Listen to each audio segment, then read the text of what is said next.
Welcome back to the Deep Dive, where we take your stack of sources and transform that complex research into, well, immediate, actionable insight. Today, we are deep diving into something truly monumental. We're looking at a moment that history might just record as an epoch-defining event. A shift comparable in scale to the agricultural revolution or the dawn of the steam engine. Yeah, we're talking about the third major shift in human capabilities, and this is transformative AI, or TAI. Exactly. And, for years, TAI felt like something for speculative fiction, right, for futurists. But our sources today show that the core analytical consensus has just dramatically collapsed. Cleft out. The horizon for this transformation, it's shifted from being measured in decades to being measured in mere years. Nearly all the data is pointing toward the late 2020s as this critical window. Okay, let's unpack this. Before we dive into the data showing the collapse, we have to clarify what TAI actually means, because it's so often confused with just being a smarter computer. TAI isn't purely about raw cognitive power, is it? No, and that's a really crucial distinction to make right up front. TAI, or transformative AI, is defined purely by its socio-technical and economic impact. Yeah, it's a measure of scale.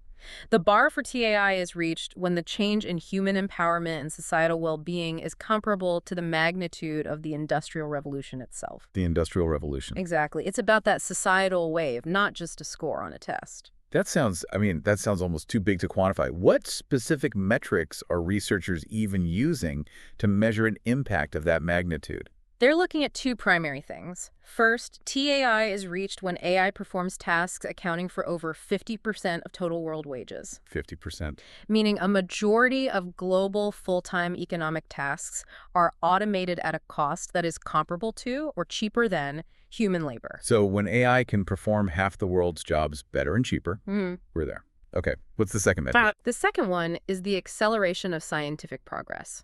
TAI is defined by its ability to accelerate R&D so profoundly that centuries of typical human innovation are compressed into a single decade. Wow. Imagine that for a second. 1,000 years of human discovery achieved in just 10 years.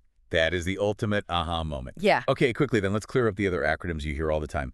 If TAI is the economic impact, what are the others? Well, AGI, artificial general intelligence, that's the cognitive milestone. It just means the AI has human-level parity in most economically valuable tasks. And HLMI? High-level machine intelligence.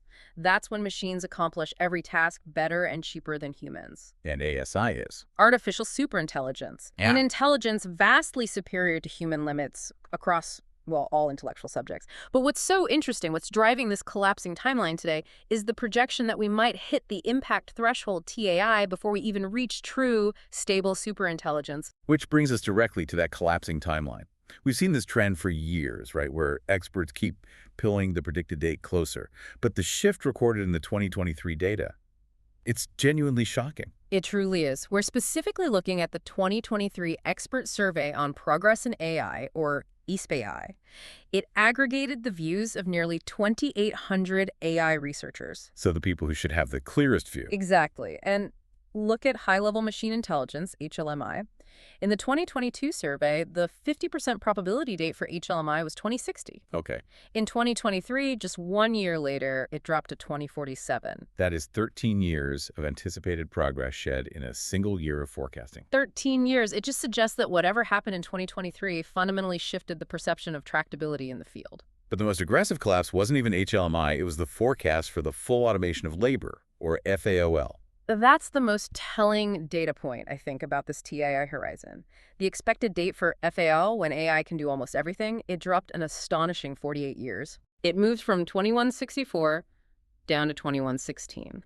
And while 2116 still sounds abstract, the magnitude of experts collectively saying, wait, we were almost half a century too cautious, that's a massive signal. It's a huge signal that technical progress has just broken all expectations.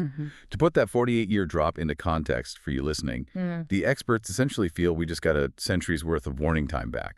They thought the full automation question needed another 150 years of slow, steady progress, and now they see a much clearer path. But I have to ask, Is this statistical compression real, or is this just optimism bias?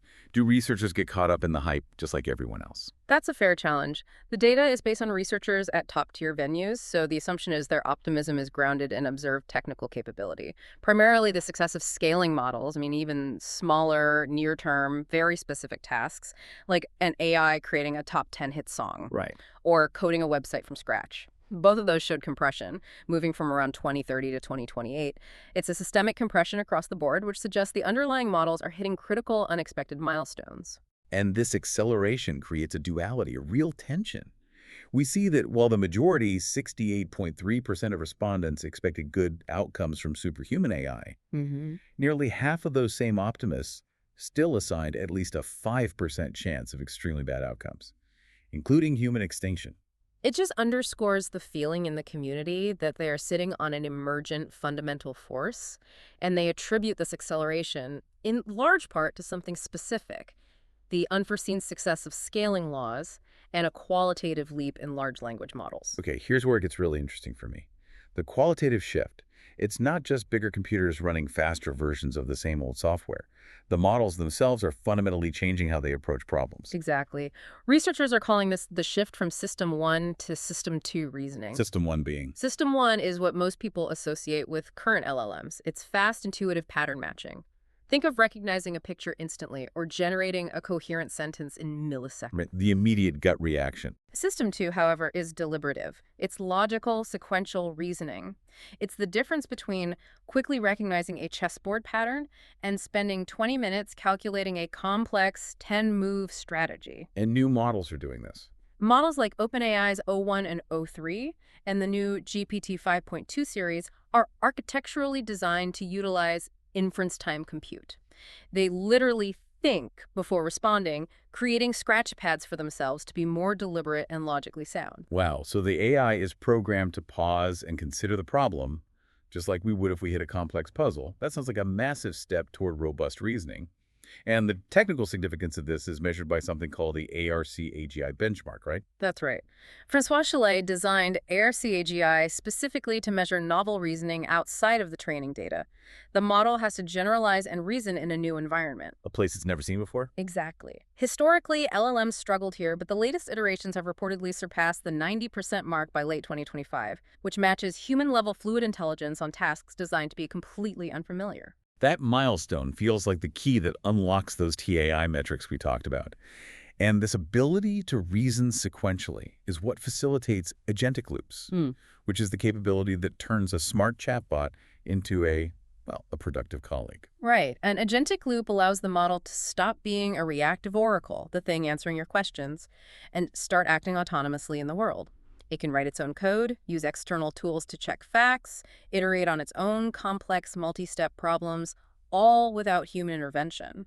So you could just give the AI a vague goal, like build a prototype website for X. And it breaks the problem down, writes the code, debugs it, and pushes the final version all on its own. That perfectly illustrates how it achieves that TAI goal of automating specialized cognitive professions. Yeah. But these agentic loops and System 2 reasoning, they aren't just dependent on bigger hardware.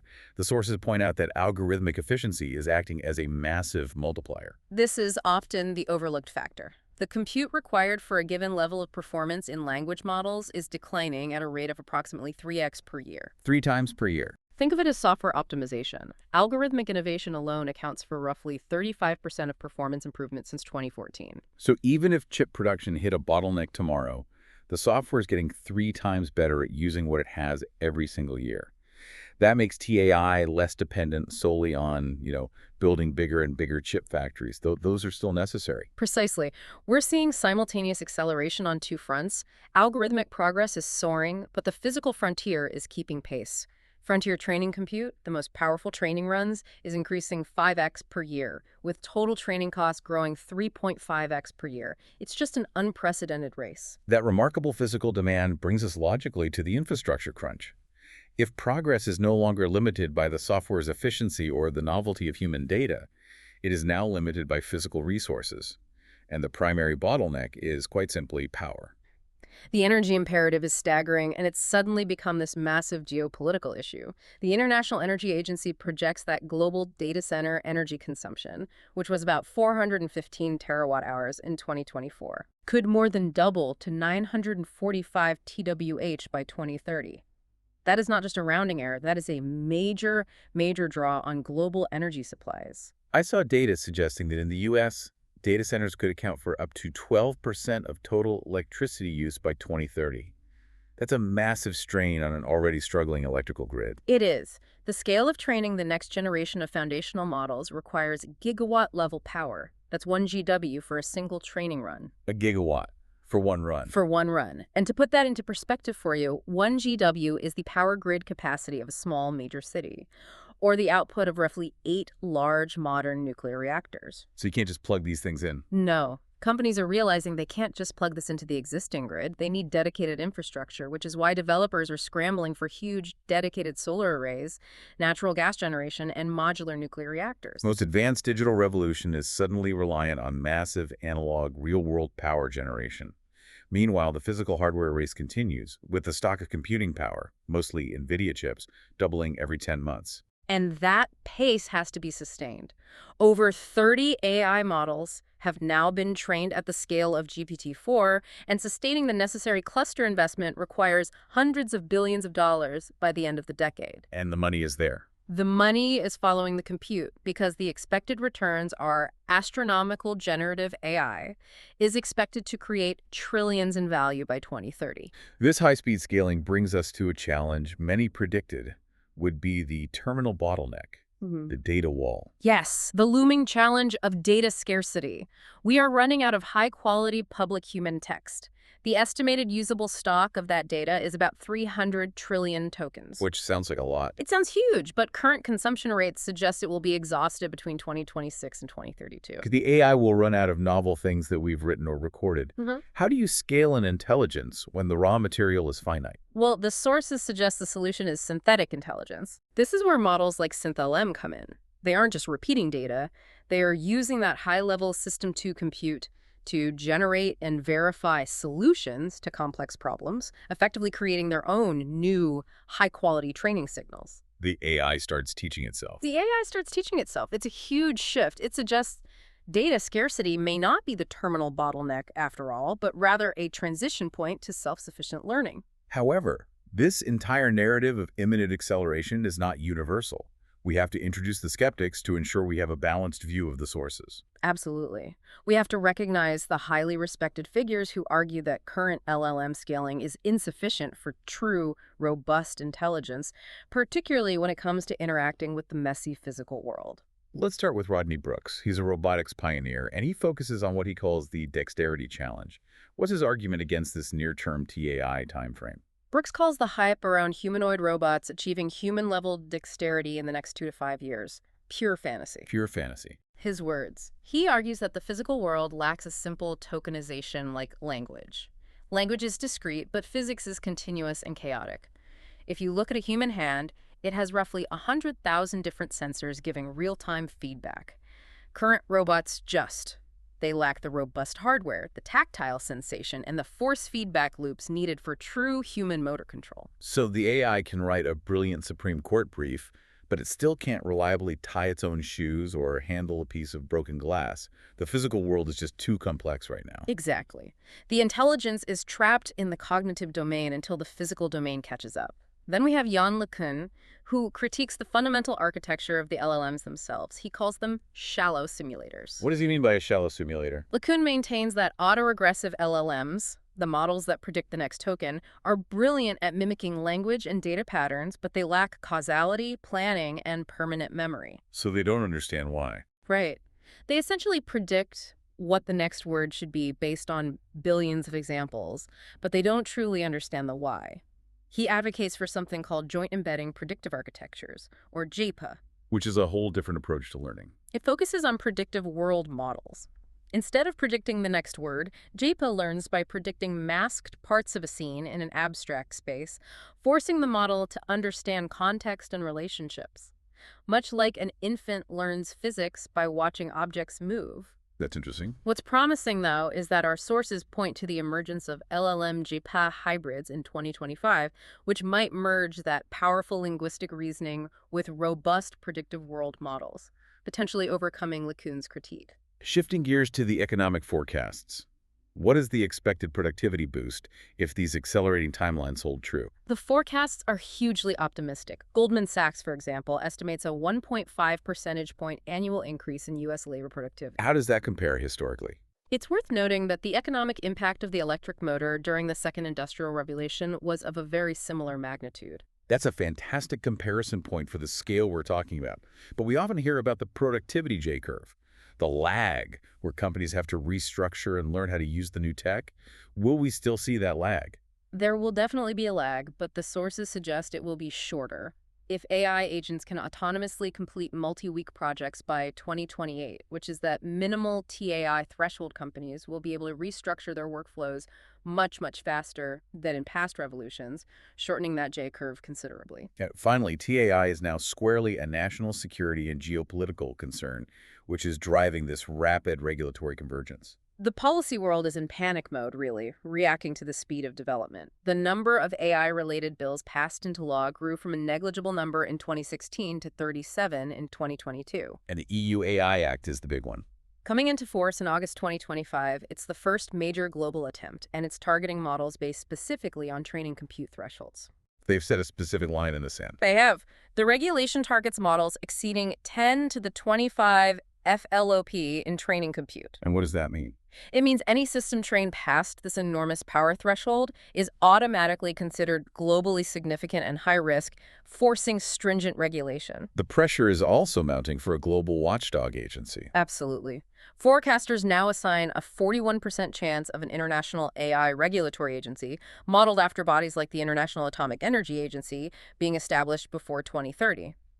The world is recognizing the need for governance before this transformative power becomes ubiquitous. So, synthesizing these collapsing timelines and these conflicting technical challenges, the sources suggest a definite integrated emergence horizon. That's the core conclusion for you today. The minimal threshold for TAI, which includes human-level reasoning on novel tasks and the automation of specialized cognitive professions, is now expected between 2026 and 2028. So very soon. And the maximal shift, that Industrial Revolution magnitude we opened with, is projected to be fully locked in by the early 2030s. The key takeaway nugget here, which underlies this whole shift in timelines, is that the primary challenge has moved. Progress is no longer limited by the volume of publicly available human data. Instead, progress is now primarily a function of the sheer physical scale of compute, the massive hardware investments, and the efficiency of the reasoning algorithms. The challenge has moved from digital scarcity to physical capacity. That's the perfect transition point for our final thought for you to chew on. The discussion about TAI has definitively moved from whether it's possible to how society will manage the profound risks and opportunities inherent in its imminent arrival. But considering the scale of the physical infrastructure required, the dedicated gigawatt-level power plants, the hundreds of billions in cluster investment, what stands out to you most about the sheer physical reality required to support this imminent digital transformation? We'll leave you with that thought for your own deep dive.